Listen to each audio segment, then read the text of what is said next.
বন্ধুরা আপনারা দেখতে পাচ্ছেন আমাদের খেপলা জালে একটি মাছ ধরা পড়ছে এবং এই মাছটি আমরা কিভাবে ধরলাম বিস্তারিত আমাদের ভিডিওতে দেখানো হয়েছে।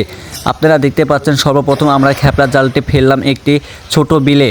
তো যারা আমাদের ইউটিউব চ্যানেলে নতুন অবশ্যই আমাদের ইউটিউব চ্যানেলটি সর্বপ্রথম সাবস্ক্রাইব করে রাখবেন, কেননা এই রকম অসাধারণ ভিডিও পাইতে হলে অবশ্যই আমাদের ইউটিউব চ্যানেলটি সাবস্ক্রাইব করা লাগবে আপনাদেরকে।